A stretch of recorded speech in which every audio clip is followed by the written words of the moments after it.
Okay. So let me just go back to just few slides. Okay, we'll start with this. It's just for the others who are listening on YouTube. So this is about the question which Arjuna is, this chapter starts with a question by Arjuna about what is Tyaga and what is Sannyasa. I wish to understand the purpose of renunciation and of the renounced after of life, Sannyasa, killer of Keshidema Ishikesha. So Tyaga and Sannyasa, he wants again clarification, which is frequently asking. It was in chapter 3 as well as in chapter 5. Then Bhagwan Uvacha, he says, to give up the results of all activities is called renunciation. That is Tyaga, not the activity itself. And that state is called renounced order of life by great learned. So giving up one work is not the thing, because Bhagavad Gita is always telling us to not to give up action, only the results of the activities. Okay. So Bhagwan is again saying Sarva Karma Pala Tyaga, only the results. And then continues to tell about the thoughts of people, learned people. Some learned people declare that all kinds of fruitive activities should be given up. So they say, why at all do any activities? Might as well give it up and take. But there are sages who maintain that acts of sacrifice, charity, and penance should never be abandoned. So it always be done. So there are two kinds of thinking. So what is Krishna saying? When in doubt, Krishna says, Yajna Dana Tapa Karma Na Tyajam Karyam Evatat. That means acts of sacrifice, charity, and penance are not to be given up, but should be performed. Okay. And why? Because sacrifice, charity, and penance will purify even the great souls. Pavanani Manishina. So we need to do. And this we talked about it in chapter 17. Sacrifice is a Nama Sankirtana for this yuga. And charity, and you should be very discriminate and say that you do it in goodness and for the worthy people. And penance is the austerity of mind, body, and speech. Okay, so we should not give up because it will purify us. And also how we should be done. All these activities should be performed without any expectation of results. They should be performed as a matter of duty. Oh, son of Pratha. That is my final opinion. So we should do all that, but it should be done. And wherever it is very emphatic, Krishna says should be performed. That means there is no two words. You have to accept it. That is my final opinion. That is, we should perform them as a matter of duty. Sacrifice, charity, and penance. Right? And then we talked about the fruitive activities, isn't it? In when Samlan declares all kinds of fruitive activities. Now he explained on sacrifice, charity, and penance. Now Krishna will talk about fruitive activities. That comes in the verse here. Which one? This one. So there are, when activities means fruitive activities for us, we have obligatory activities are there for us. We have a duty to our parents, duty to the society. All these are there, but they should not be given up. And if you do that, what happens? You are actually cultivating a discipline. You have some sense of responsibility, and all the discipline will be there of the science, mind, and senses, and you'll be able to tolerate pain and hardships, and all that will come as a part of your when you do your obligatory duties to your parents, to your thing. If you're a student, you will be studying and all that. So there is a duty which we have once you take birth in this material world, right? But they should never be renounced. And in fact, that it helps us in developing many qualities in an individual, right? For an ordinary person, acts of earning wealth, taking care of family, eating, and all that are prescribed duties. When you're elevated souls, you have the sacrifice, charity, and penance are the duties. So the people who are in ignorance, they feel it is not their duty. Okay, we have come. It doesn't mean that we have to take care of things. They are in ignorance. Okay, that is in the mode of ignorance. And now, then some people will think it is it is too much of a trouble, and and they fear to do it, and they're scared to do it in case they will make mistakes. all the things. So they will abandon it, or they will take shelter of saying, no, I'm going for spiritual advancement, so I won't do these things. They want to escape on the pretext of spiritual life. So those are the people who are in the mode of passion. But there are people who are in mode of goodness who do it as their duty. So here Krishna in these verses, what is he doing is explaining how people's natural propensities are there to work is affected by gunas. So there are these three kinds of people, their attitude towards activities, okay, to the duties to be done, okay. So then again, he now on the activities is going to give a more explanation. O mighty armed Arjuna, learn from me of the 5 factors which bring about the accomplishment of all action. So these are declared in Sankhya philosophy to be the place of action, performer, senses, the endeavor, ultimately so. So now he talked about the activities, isn't it? We have to do our prescribed duties as our duty. And then he said there are natures, as per the nature, people will, their attitude towards that, we saw who are there, they're in the mode of illusion and then passion and goodness, right? Now, for the action to take place, for any activity to be done, there are 5 factors involved. So this is like an analysis. Sankhya means analysis. Okay, analysis. And this was given by Kapila Muni when it's in chapter 5, I think, Canto 5. So there, Bhagavatam, it's a detailed Sankhya philosophy. He is explaining to his mother, Devavati. Okay. So these 5 factors are there for any action. Suppose, for example, now we take this course we are doing. Okay. Then I need a place, no? And also there's near a place, I'm sitting in my house, and then I'm using this laptop to take care, to do this course. And you're also people who are involved, who are listening, and you are the co-host, they are also sitting in their respective places. And so you need a place for action. And you need performers, like the person who is going to take the class, persons who are going to listen, and persons who are there behind the screen. No, they have who come and chant the slokas and all that. So they're all performers who are needed. And we need the senses. So we need the senses of speaking, senses for hearing, and senses for doing things, for this.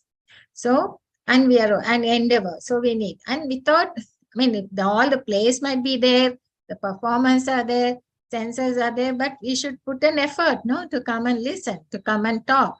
So the endeavor is required. And ultimately, there must be a sanction of the super soul.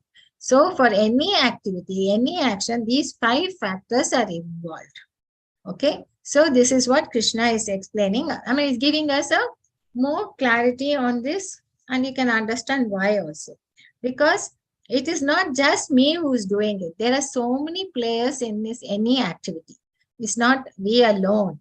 Okay. Or if you take another example, as I given in this picture, this is a business marketplace. So you need a marketplace where the buyers and sellers can come, and sellers can bring their goods, and the buyers can come and view the goods and see if they want to buy or not. So we need the buyers and sellers, we need a place, and also they have to touch and see the goods, whether it's good quality, and the seller has to come and put thing to, so his senses are there. And then endeavor. So they have to put an effort to come and also buy with the money and all that. And ultimately, there should be a sanction of the super soul. Okay. So then, even if you take a big project like a temple project or factory, you need a place. Then you need the performance and their senses and their endeavors, and ultimately the super soul. Okay. Or a simple thing. We can take an example of your own body, of your own self. Okay. So in that way, the places for action is your own body. You need a place. That means the body is the life mechanism. That is, like, if you are sitting in a car, and the car to move, you will only switch on the engine, but ignition. But the whole mechanism to move is the car mechanism, right? Same way, you are the doer. Okay. So you are the sharir. You use this body mechanism to do some activity, right? And then the senses are required also, right? And the senses for to do the action. And then even if you have the senses, even if you have the soul is there and the place of residence and thing, but one needs to put an effort. Otherwise, nothing can be done. See, like the car is there and all the mechanisms are there, and you're also sitting in the car, and you have to switch on. No? Only when you switch on the ignition and then move, then only it start moving. So then end it. But after all that, the Paramatma's also sanction is required. So if you want to go from one place to another, there must also be a sanction by the thing. So see, he is seated in everyone's heart as witness. So he bestows upon different abilities to different people to perform action. He also grants results of present karma. So he is also one of the factors responsible for any action. So this is what he is giving us the knowledge. And he's telling in any activity, whether it's individually or collectively or thing, these are the 5 factors will be involved. And why is he saying that? Therefore, one who thinks himself the only doer, not considering the 5 factors, is certainly not very intelligent and cannot see things as they are. So this is to remove our pride in thinking that we are the ones who are doing it, our doership. So the south one. So he wants to, we need to give credit to every player involved in the action.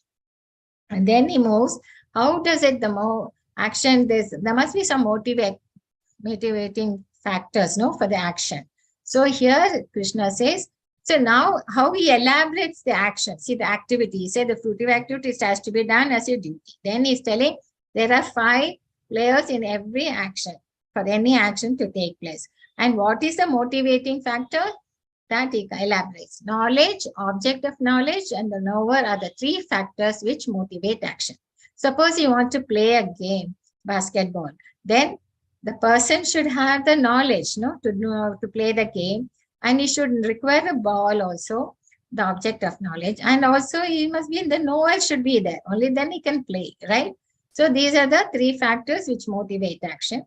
And then once he has that, but he has to come and play. Then he has to use his body, the senses, work, and the doer comprise the 3-4 pieces of action. So for motivating factors are knowledge, object of knowledge, and the knower. Okay. So that is the motivating factors. Now, see, after telling all that, now he's going to explain this knowledge and other factor, action, workers, and so many factors on the basis of 3 modes of nature. In chapter 14, he gave us an introduction, what the modes are, and described how they bind the soul to the samsara of the life, and how we get entangled in this material world. And then in greater detail in chapter 17, he gave the 3 modes, how they influence your kind of faith people develop, and also their choice of food. Also explain the 3 categories of sacrifice, charity. Now, he's going to explain the 3 types of knowledge, action, and doer according to these gunas. So the knowledge in mode of goodness is that knowledge which one undivided spiritual nature is seen in all existence, undivided in the divided, is knowledge in the mode of. That is the Paramatma and the soul. We understand soul is there in individual is the thing, and whereas Paramatma resides in all the living entities, and he is the one who is pervading everywhere, and is inside us as well as everywhere else. So we should understand this knowledge of body and the soul. That is the mode of goodness. Here, that knowledge by which a different type of living entity is seen to be dwelling in different bodies is knowledge in the mode of passion. So they are not so much clarified about this difference in body and soul. And that knowledge by which one is attached to one kind of work as the all in all, without knowledge of the truth, and which is very meager, said to be. So the people who don't even believe in the God, absolute truth, they are only bothered about their body and their actions. So they are supposed to be in the mode of, that knowledge is in the mode of darkness. Okay, it's not clear. So there's no clarity in this of the soul. Here only at the body level. Here there's a full clarity about the body and the soul. So that is the knowledge in the mode of passion. So we see others as we see ourselves. Whatever knowledge we have, only like that basis bias, only we see others also. Now, again, now action is based on the modes of material nature. So, action performed ignorance and delusion without consideration of future bondage or consequence, which inflicts injury and is impractical, said to be in the action of mode of ignorance. He doesn't think what he is doing. He might even harm himself and others also, because he doesn't know what is right and what is wrong. So that is the action. But action performed with great effort by one seeking to gratify his desires and is enacted from the sense of false ego is called action in the mode of passion. Here he is very selfish, proud, and he has unlimited desires. So he wants to make big projects and things he will take up because of the false ego, and that action is supposed to be in the mode of passion. But as for actions, that action in accordance with duty. That means he just does it for it because it is duty, and is performed without attachment, without love or hate by one who has renounced fruitive result, is called action in the mode of goodness. Here, persons are attached to the results, okay, and they're proud of their results and everything. Here, they are doing it as per that. So this action is said to be in the mode of goodness, whereas this action is said to be in the mode of passion, and here is the mode of ignorance. Then three kinds of workers. So we saw action, knowledge, action, now workers. The workers who are free from all material attachments, okay, and false ego, who is enthusiastic and resolute, who is indifferent to success or failure, is a worker in the mode of goodness, okay.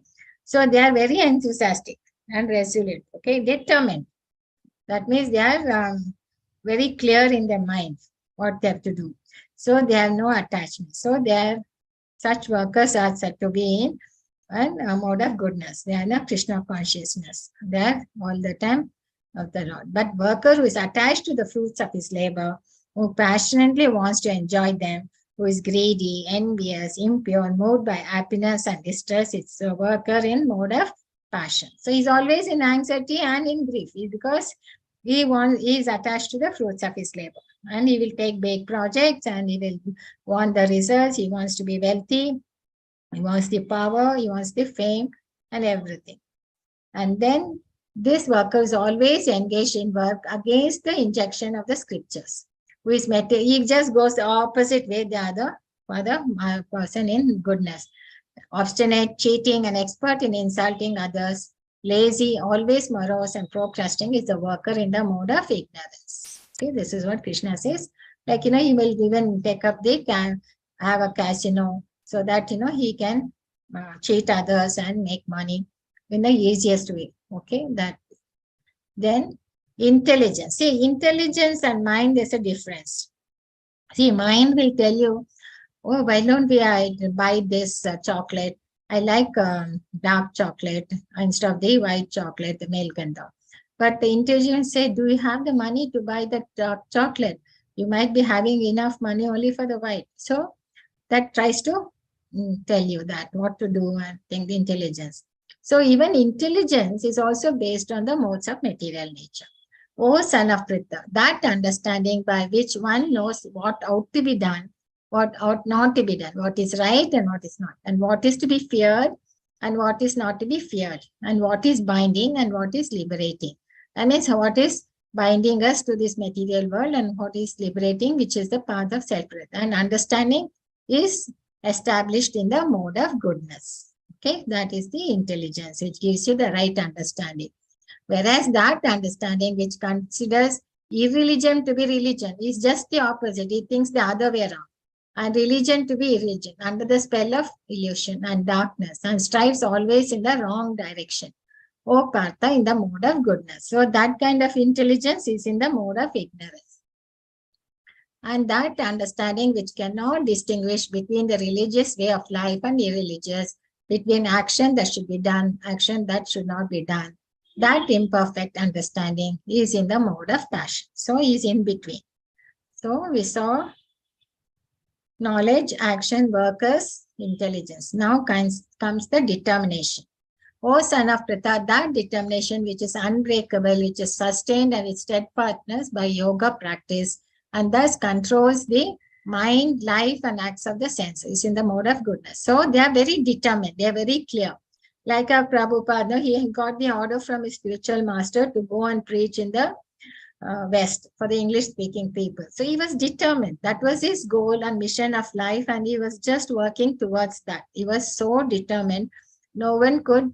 And when he was, he didn't get the opportunity during his life, but only got the opportunity when he was nearing 70, in 60s. But still, people were telling him, you're so old, you're not so healthy, and how you can go to such a far off country and do that. But he was determined because he wanted to follow his spiritual master's order. So that is steadfast by yoga practice, and he controls the mind, life, and acts of senses in the mode of goodness. Abhyasa and Vairagya only will help us to be determined. That determined by which one was fast to fruitive results in religion, economic development, and sense gratification is the nature of passion. He is determined and he is only for results and the economic development. You want to go more and more and more, and he'll be listening only to the motivational talks which will tell you how to be successful in life, material life. And that determination which cannot go beyond dreaming, fearfulness, lamentation, moroseness, and illusion, that intelligent determination is the mode of. So why beyond dreaming? There are certain people who are determined to be sad. You are trying to tell them, no, you be like, this is not the way. They look at the positive things and all. No, they want to be sad. They're determined to be sad, and no one can help them. Because whatever you try the reasoning out, they want to be remorseful. They want to be fearful. They don't want to come out of that mode at all. So what we can do? So they are determined to be in the mode of darkness. So however much you try to help them, they will never come out of that. So then even happiness also, Krishna is explaining according to the modes of nature. That which in the beginning might be just like poison, but at the end is just like nectar, and which awakens one to self-realization is said to be happiness in the mode of goodness. See, there are many activities when you take up the path of self-realization. There are many things which you need to be very difficult to do, like getting up early in the morning, early in the morning, take the bath and do your chanting, and not just one round, do 16 rounds. And all, it's all very difficult in the morning, in the beginning. So, but slowly, when you start getting that ruchi, then slowly you come out of it. So that in the end, it's like a nectar which awakens one to self-realization is said to be happiness in the mode of goodness. And that happiness which is derived from contact of the senses with their objects, that is the material sense object, and which appears like nectar at first, but poison at the end is said to be of the nature. So first you will think, oh, if I get one car, it will be very nice. Then after getting that, you want to get some more. After that, finally, you won't get, when you see other person having a better car, then that happiness which you derive with the car you have goes away. Now you look at that other thing. So your greed comes. So that it's never ending. It's like in the beginning, it will be like, it's happiness is only little for a while. After that, it's even like if you take up smoking. In the beginning, you might only take 1 or 2 puffs, but later that becomes a habit and you get addicted. And that is addicted, and your body gives you a lot of diseases. So in the end, it is said to be. So such kind of happiness is in the nature of passion. And that happiness which is blind to self-realization, which is delusion from beginning to end, which arises from sleep, happiness, illusion is said to be in the nature of ignorance. They are blind to self-realization. They are blind to spirituality. For them, their happiness is only in sleep. Okay, that is said to be in the nature of ignorance. So this is our Prabhupada's time. He used to spend early in the morning walks by 6 o'clock. Then he used to start taking classes. Then he used to meet the press. And then again, we'll go to sleep around 10 and 10. Then he'll get up at 1 o'clock and start translating. That's what was his routine, When he was in US. That's how he was able to complete all the 10 cantos of Bhagavatam, Srimad Bhagavatam, Chaitanya Charitamrita, and so many books which he brought out. It's all in the early mornings. So that was his determination, which was unbreakable. Okay. And then now he continues to talk about Varnashrama system. So there are 4 kinds of ashramas based on the modes of material natures. Brahmanas are said to be in the intelligent class, Kshatriyas are the ruling class, and Shudras are the business class, and the Vaishyas, then Sudras are the worker class. So you will think why this ashrama, he did talk about Varnashrama system in chapter 4. But generally we find these 4 classes of people who are in the administrative ones, and were intelligent wise, business and Sudras. But now Krishna is going to explain on the Brahmanas qualities of that. What are their qualities? Only that we can explain that they are the ones Brahmanas, but not by birth. Okay. So division is based on guna and karma, not on the birth. So for Brahmanas, peacefulness, self-control, austerity, purity, tolerance, honesty, wisdom, knowledge, and religiousness. These are the qualities by which the Brahmanas work. So the Brahmanas means they should have these qualities. Only then you can call them as a Brahmana, not by their birth taking in the family of Brahmanas. Okay, so they should have cultivated these qualities. Control, self-control, austerity, purity, tolerance, honesty, wisdom, knowledge. Then qualities for the work of Kshatriyas, there should be heroism, power. They must have that courage, courage in battle, determination, resourcefulness, generosity, and leadership. Even those days, and the kings, they used to be in the front. In any war, the king would be in the front, isn't it? But today we see the prime ministers, we sit from the office and see how our soldiers were battling in the field. But those days, the kings themselves will be in the battlefield. They'll be in the front. I think that was the qualities of the Kshatriyas we had. And then Vaishyas. For them, farming, cattle raising, and business are the qualities of work for the Vaishyas. And for the Sudras, there's labor and service to others. So they will be Sudras, the ones who serve everybody. Okay. So this is the division is based on guna and karma and not on birth, on their nature. And this is supposed to be Sattvic, Brahmanas, Kshatriyas is the passion, and their Vaishyas is a more mixed passion and the thing, and Shudras is in the mode of tamas. So Shastras clearly tell us what it is, but today whatever we say, it is not what is said in the Shastras.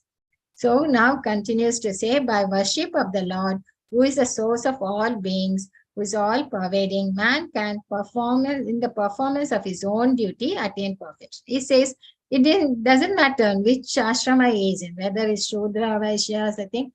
All he has to do is do his duty and worship the Lord, because he is the source of all beings, he is pervading. So just worshipping him from whichever ashrama you are in, and just do your duty, you will attain perfection. So he is very clear in his mind. He doesn't discriminate. He says, only Brahmanas will come to me and not the Shudras. No. You can be in any of these ashramas. All you have to do is worship the Lord. And also, why worship him? Because he is the source of all beings and he is the all-pervading. He is everywhere. So this is the basis of Daiva Varnashrama, which he had created. Okay. And now he continues to say, it's better to engage in one's own occupation, even though one may perform it imperfectly, than to accept another's occupation and perform it perfectly. So we should do it according to our nature, whether and then only we won't have that many sinful reactions. Okay. And why he's telling that? Because he wants all of us to go back. And this picture is I like this very picture. So here we have all these animals have come for a competition. And then when they have come, then he announces what the competition to be. He says the one who is first one to climb the tree wins this competition. The first to climb the tree wins the competition. So now you see the reactions of all these animals. The dog says, what is this? I have come to a very mad competition. It doesn't know that I'm a dog and how I can participate. Seal thinks he's so ashamed to have come to this competition. He says, I'd rather sink into this the earth itself rather than escape. Rather escape rather than be in this. And the fish is very surprised. Can't he understand that I can't even come out of this water and he wants me to climb the tree? And then the elephant is even more surprised. He says, if I go and touch the tree itself will fall. And what's the question of me climbing? Then penguin says, I can only hop around. How can I climb this tree? And here he is telling us to, and is this the competition we have been called for? Whereas bird and the monkey are very happy for this competition. So we see, we have our own ability. Each one has got their own ability. And we have to work according to our ability, not to try to come and imitate others or try to do what others are doing. Okay. So that's what Krishna says. Whatever is your nature, what is your incapability, you just do that according to your nature. And don't bother about others. And don't try to take somebody else's nature and try to do that. So then you are not affected by sinful reaction. So Krishna, why he says, he's telling you to come back to him. He's not telling you to do the activities of Brahmanas alone or to Kshatriyas. He's telling you to do it as per your nature, right? And then continues to say, one can obtain the results of renunciation simply by self-control and becoming unattached to me. All he wants is you should not be attached to the material things or to the result and disregard material enjoyments. This is the highest stage of renunciation. That is definition of karma. And also he says, even if you do it imperfectly, it doesn't matter, because any fire will always have smoke. No, so just do your duty and worship me and come back to me. And till now, we talked about activities and how they have to do your prescribed duties, and he explained all the different factors which are involved in the activities for any action: knowledge, intelligence, determination, happiness, everything. That was all in the platform of material platform. Now, he starts talking about the spiritual platform. So, Brahma Bhuta Prasannatma na Shoshati na Kankshati Samaha Sarveshu Bhuteshu Mad Bhaktim Labhatya Param. So, one is transcendently situated, at once realizes the Supreme. So, when he understands, now we come, so we finished with the three modes of nature. We come again into the knowledge of the soul.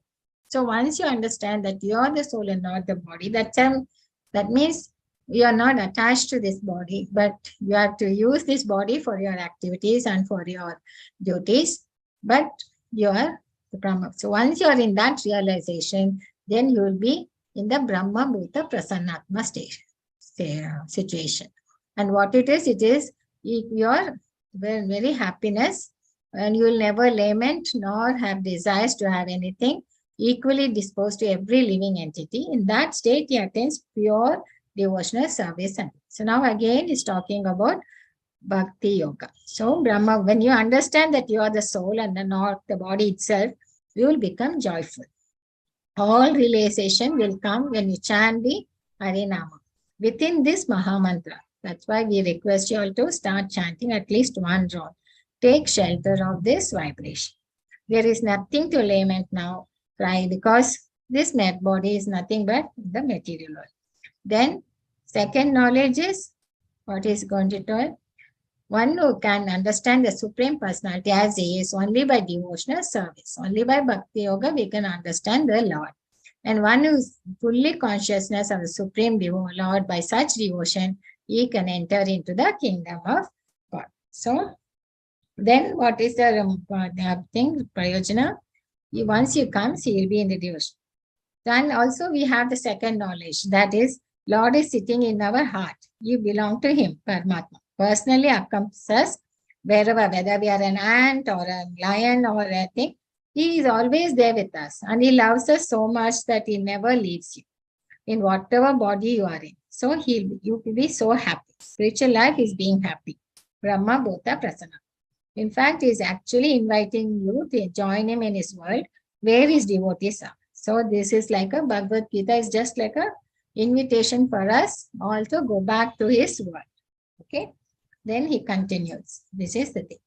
Those engaged in all kinds of activities, my devotee under my protection reaches the eternal imperishable abode by my grace. So once you are in that Brahma Bhuta stage, then what? He gives us the understanding, no, to go back to him. And we will be under his protection. So he says, once you engage your activities all for me, worshipping me, remembering me, doing all things for me, then you come under my protection. And once you are in my protection, you will reach my abode with my mercy, by my grace. So this was one question, ISKCON temples, why in the midst of city? There was a devotee was asking Prabhupada, when why we were building temples in the city itself, we could have built in some place, no isolated place where there's not much noise and not much disturbance and all that. Then Prabhupada says, if you can, these temples in midst of city, if you do your chanting, if you do a practice, sadhana, yeah, in amidst its thoughts that distractions, then it will improve your sadhana. Then only it will. So it is, you should not be bothered whether it's in the city or the farm. It all depends on us. Wherever we are, we should be able to do our sadhana and should be engaged in activities for the Lord. So he is there to protect us. So why should we bother whether it is in the city or in the far remote villages? So that's the thing. Then if you become conscious of me, you will pass over all the obstacles of conditioned life by my grace. So by his help, mercy, only we can go over the obstacles of condition. If however you do not work in such consciousness, but act through false ego, not hearing me, you will be lost. So it's very clear. That is, if you work in his consciousness, thinking he is there everywhere, then only we can pass over the obstacles of conditioned life by his mercy. Otherwise, we will be lost. We will be still serving the Maya. So we can choose Krishna or Maya. That is our choice. Then it comes to say, is situated in every heart, O Arjuna, and is directing the wanderings of all living entities who are seated on as on a machine made of the material energy. So he is there. Actually, directing means, see, if you surrender to him, then he is there with his protection. So he will guide you and all that. But instead, if you want to be doing on your own, then you say, okay, you want to go and steal or you want to go and do something, go ahead. But you have to take the responsibility of that. You will have to, whatever be the outcome, you have to suffer or enjoy. So the choice is his. That is the decision he makes. But finally, for any activity, his sanction is there. But he will permit you to do it only with you will take the outcome. Okay. But if you surrender to him, if you are conscious of him as the thing, that means you are all the time looking at him, then he will actually guide you. You will be under his protection. Otherwise, you are in the protection of the Maya. So we have to schedule Krishna consciousness into our life. Then only we will be able to move our mission. O scan of Bharata, surrender unto him utterly. By his grace, you will attain transcendental peace and the supreme and eternal goal. So once you surrender unto him only and follow his instructions, we'll be able to get peace and be able to go back to him. So is the tam eva sharanam gaccha sarva bhavena bharata tat prasadat paramam shantim. Shantim you'll get sthanam prapasya sashvata. Okay, shashvata utter surrender. Now, thus I've explained to you the most confidential of all knowledge. Deliberate on this fully and then do what you wish. So after saying all this, all the instructions, everything, now he's giving the choice to Arjuna. Now you decide. See, he's a good psychologist. I mean, he's not telling him, deciding for you. You have to make the decision. So we have the decision making is in us, whether to follow his instructions or not. So, like, we have told you how to drive the car and all that, gave you the skills and all that. Now it's up to you, to drive the car. He can't come with you, isn't it? Same here, he says, I've given you all the information and all the instructions. Now you drive the car. So you deliberate on this fully and then do what you wish to do. Okay? Choice is yours. So hear from me the supreme instruction. Think of me, become my devotee, worship me, offer a homage. So this is what he keeps telling. Man mana bhava mat bhakto matyat mam namaskaro mam evashya satyam te pratijane priyosmi. Always think of me, become my devotee, worship me and offer homage. Until then you will come to me without fail. So he says, without fail. I promise you this because you are my very dear friend. So when you think of somebody, don't you think of their form, their activities, or when you say, okay, when you think of some cricketer, and then you will see, think of how he performed in that match or what he, how many goals he made and things like that. When you think of somebody, you always think of their form, fame, activities. So, but this Nama Smarana, which we are doing, Nama Smarana, always think of me. It's the easiest thing to do. By doing that, the Rupa Smarana, Leela Smarana, that is difficult. But slowly doing the Nama Smarana thing, chanting, then only we'll go towards becoming his devotee, then worshipping him and paying the homage. That is slowly step. That is the first step we have to do, is chanting the holy name. You will get gradually be purified and come to the spiritual life. And then you will bow down to me, worship me, and offer obeisance. You will come to me without fail. That is there. You will come to me without fail. And he says, you are so dear to me. So what we have to do this is, we should also become dear to him like Arjuna. So do all these four things. And that is been repeating right from chapter 9. Sarva dharmam parityaya mam ekam sharanam raja aham tvam sarva papayabhyo mokshyami mach. See, this is the most, and many people will think, now we have done so many sinfuls. We don't know, we are coming at this later stage in our life, and we don't know what all we did in our past life. So here this verse is very, very instructive to us. Abandon all varieties of religion and just surrender unto me. I shall deliver you from all sinful actions, whether now or past, everything. Do not fear. So he is giving us guarantee. And who else will give us such guarantee? Only he can give. So, and these are the instructions from the greatest authority, from the Lord itself. He says, I shall deliver you from all sinful actions. Do not fear.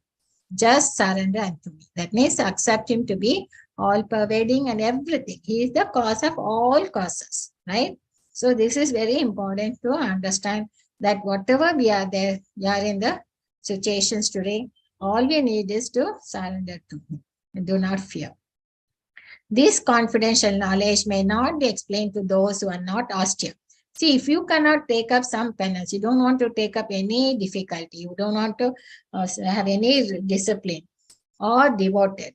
Even, you might not devotee, might or engaged in devotional service, or you might be a devotee, but you don't want to do devotional service, not to one who is envious of me. So these four kind of people, you don't give this knowledge. So he says, that also is telling, I have taught you all this, but you cannot, if you try to tell others who cannot take up penances, who cannot do this devotional service or envious of me, then there's no use. But for one who explains the supreme secret to the devotees, devotional service is guaranteed. So at the end, he will come back to me. So if you engage in this devotional service, trying to tell others, talk about this knowledge or discuss about it, then devotional service is guaranteed. It don't just come like that, it will, and then at the end, he will come back to me. And then he says, there is no servant in this world more dear to me than he, nor will there ever be one more. So how Prabhupada is so dear to him, because he was so compassionate. He wanted to spread this Krishna consciousness to everyone, irrespective of where they are, whether English speaking or Kannada speaking or whatever it is, wherever, in whichever country, whichever continent. He went around all over the continents, all the 5 continents within 10 years, and tried to spread this message.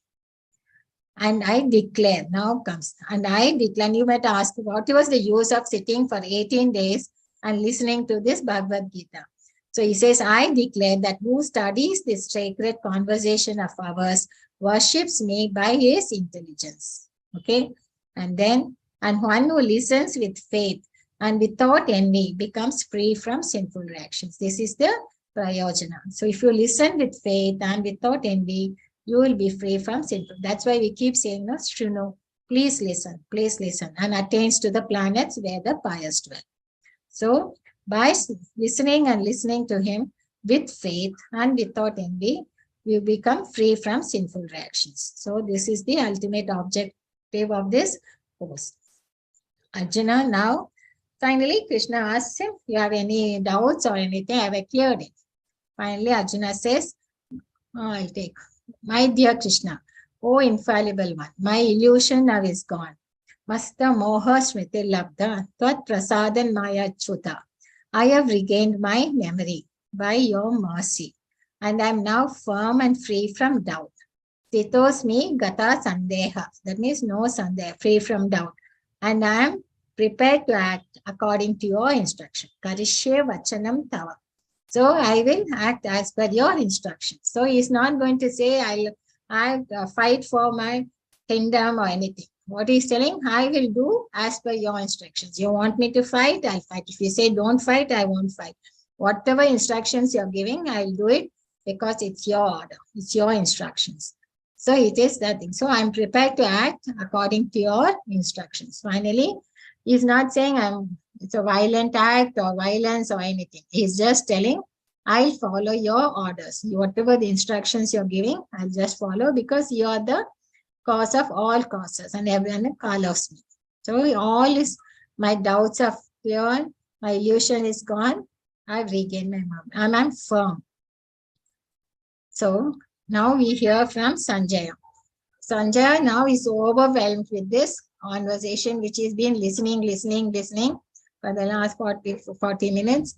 I thus have heard the conversation of two great souls, Krishna and Arjuna. Arjuna was not just simply listening or think with questions. He was kept on asking questions, and it was an interactive session between Krishna and Arjuna. And so wonderful is that message that my hair is standing on him. He's so overwhelmed. And he's also thanking his Guru. By mercy of Vyasadeva, I've heard these most confidential talks directly from the master of all mysticism, Krishna, who was speaking personally to Arjuna. See, it was a personal conversation between Krishna and Arjuna in the battlefield. None others in the battlefield were listening, were able to listen.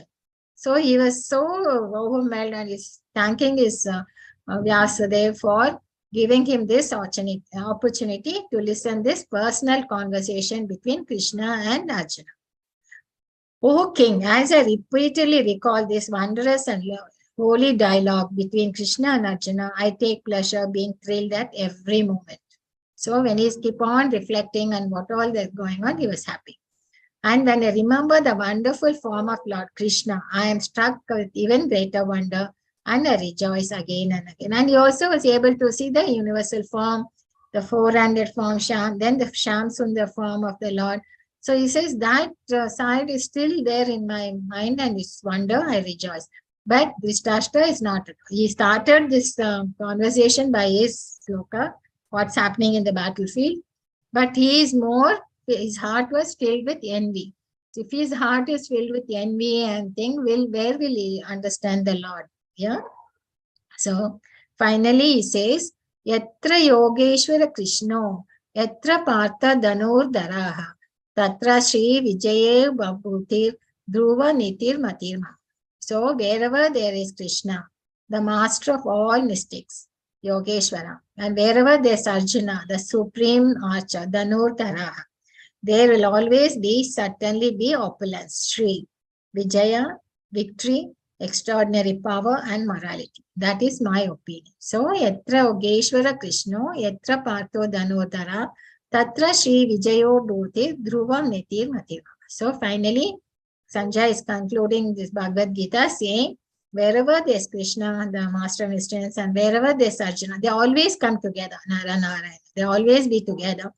So, friends, there will always certainly be opulence, victory, extraordinary power, and morality. And that is my opinion, Matir Mama. So with this, we close this chapter. So we saw through how we talked about renunciation, then Tyaga, then the 5 factors of action in activity, how the 3 modes control everything, knowledge, intelligence, happiness, action, workers, determination.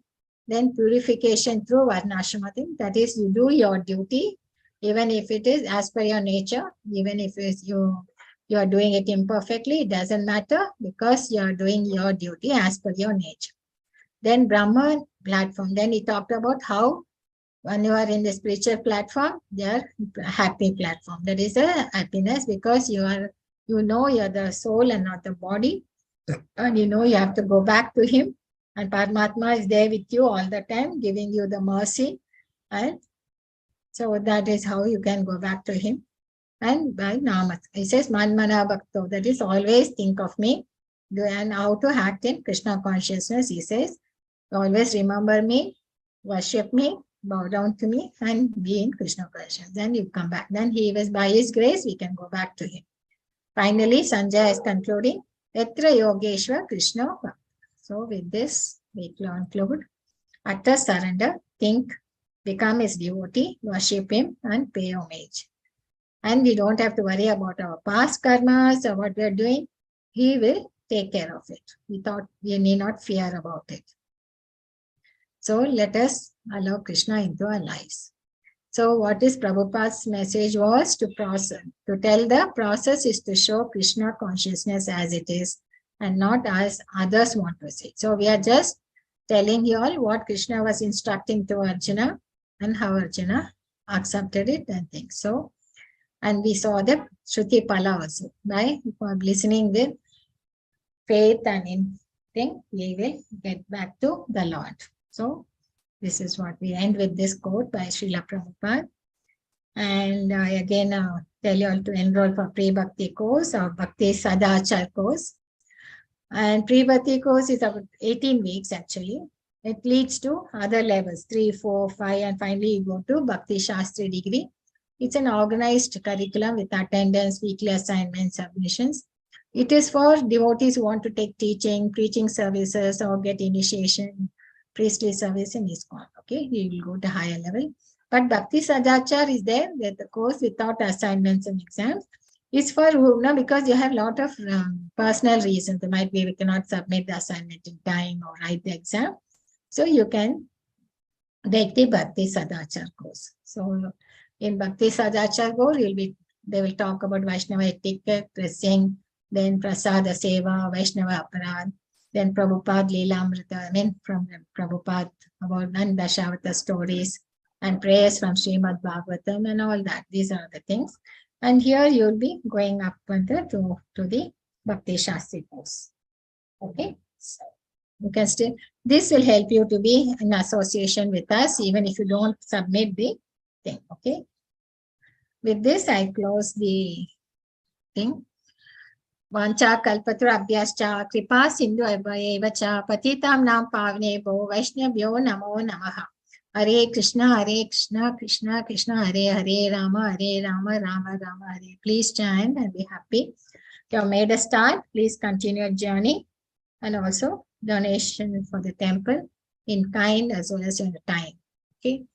Hare Krishna.